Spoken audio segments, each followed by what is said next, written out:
The world we live in is full of wonder and mysteries. Mysteries that can usually be solved through a quick Google search. Sadly, this has removed much of the wonder and adventure from life.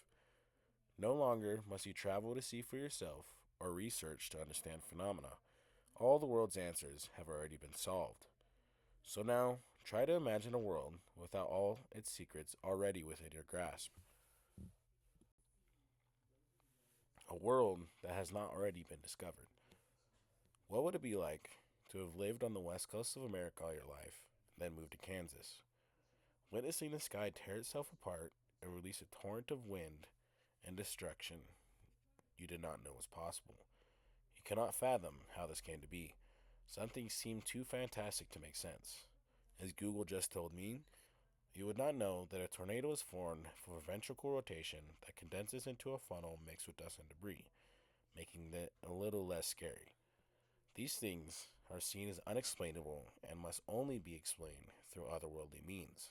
Hence, you get the birth of mythology. Within any mythos, stories and legends are created. This is where heroes are born, morals are questioned, and lessons are taught. I see the people of Greece as the original authors of this world building that we know as mythology. Stories such as Echo and Narcissus teach a lesson of obsession and how far one's love can be taken. The Labors of Hercules is a story of resilience and penance. Greeks used these stories and legends as a map to navigate their world of gods. When something is so unfathomably unexplainable, it can only be explained through the divine intervention. One of these original authors of myth was the great poet Homer.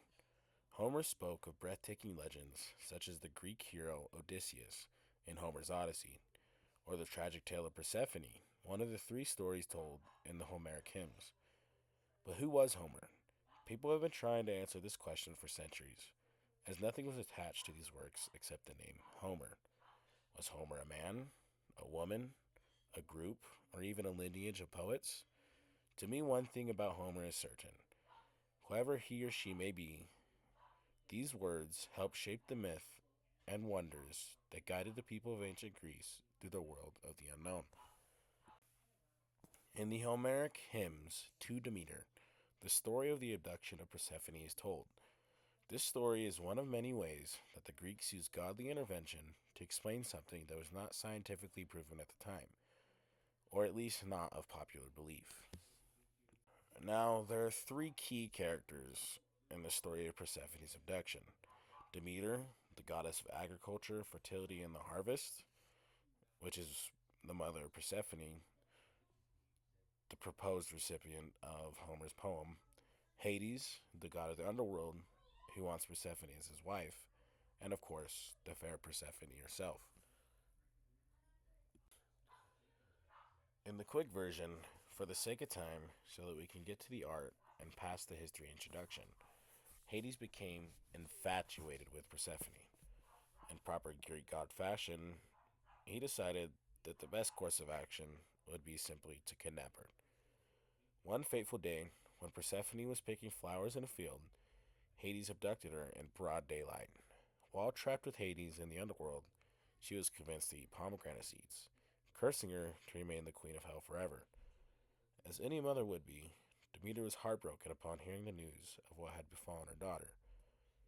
Zeus, having pity upon the mother and daughter, sent Hermes, the messenger god, to retrieve Persephone from the underworld. But since she had eaten the pomegranate seeds, she was always bound to return. Hence, a deal must be struck. Persephone would remain in hell for half of the year. During this time, Demeter would weep and mourn the absence of her daughter. The sadness of Demeter and the absence of Persephone, the goddess of spring, will leave the world cold. Hence, you get the season of winter.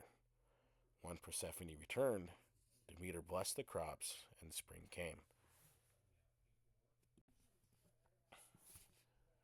In this engraving, found upon the side of a sarcophagus, depicts the abduction of Persephone, captures the dramatic moment from the Homeric hymns to Demeter, where Hades forcibly takes Persephone into the underworld. In the artwork, you can clearly see the tension between the figures of Persephone and Hades. with Persephone in a moment of shock or resistance, her body turned away in an attempt to escape. Hades, in contrast, is depicted as a strong and commanding figure, grasping Persephone as he drags her into the chasm that represents the entrance to the underworld. The earth itself is often shown cracking or parting, visually symbolizing the division between the realm of the living and the world of the dead. A descriptive line from the Homeric hymn to Demeter that directly connects to this scene is as follows: Then Hades seized her, and with his strong hands he dragged her down into his chariot, and the earth closed behind them. This quote is perfectly depicted on the sarcophagus. Hades' strong hands emphasize his forceful nature as he pulls Persephone away from her mother, while the earth closing behind them marks the irreversible nature of the abduction. In the sculpture, the figures of Hades and Persephone stand out in high relief, giving a sense of movement and depth, while the earth's split reinforces dramatic tension from life to death, and from innocence to a more complex fate. The composition of the sarcophagus likely emphasizes the emotional intensity of the moment, while detailed facial expressions and body language conveys the tension and sadness of the myth.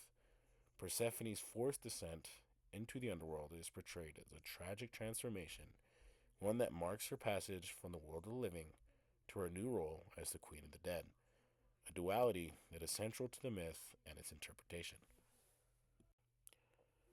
This is the terracotta hydra, water jar, depicting the abduction of Persephone.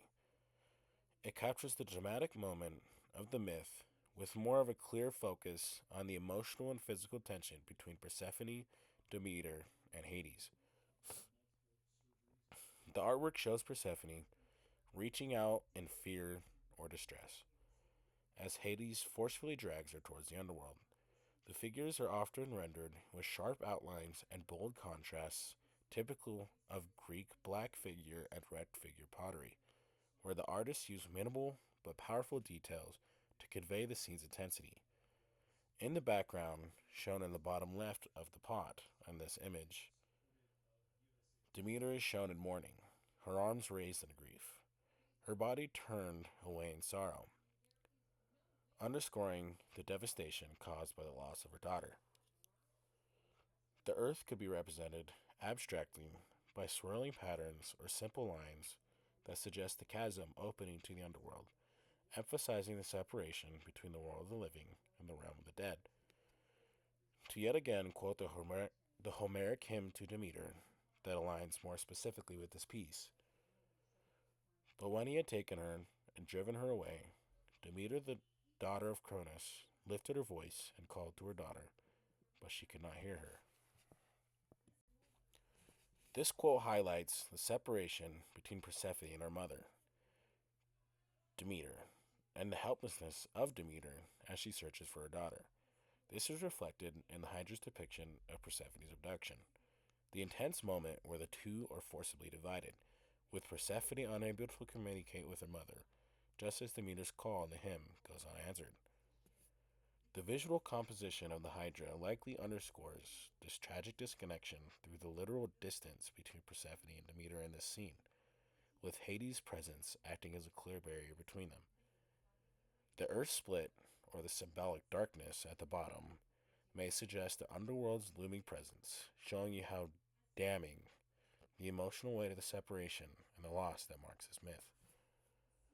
The style and design of the Hydra enhance the tension of the moment, with strong lines, dramatic potions, and the simplicity of the pottery's form adding to the powerful symbolism of the story.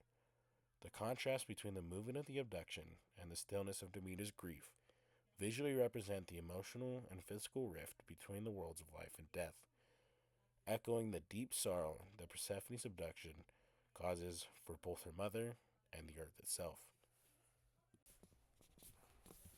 The Homeric hymns to Demeter tell a sad story of forcibly separating a loving mother and daughter, a cold legend to explain the cold, fruitless times of the year. The Greeks' never-failing poeticness and the sight of tragedy is something that has always compelled me since the first time that I read The Lightning Thief by Rick Riordan when I was young. How the Greeks used these tales and legends to warn against folly or explain the unexplainable is so interesting to me. I have actually just finished my tattoo sleeve that includes a few of these stories that I fell in love with. I have the face of Persephone as the goddess of the underworld. She is depicted with the crown of thorns, showing her new position in death. Next is the punishment of Tantalus, a presumptuous man who was cursed to forever want for the things that he cannot reach.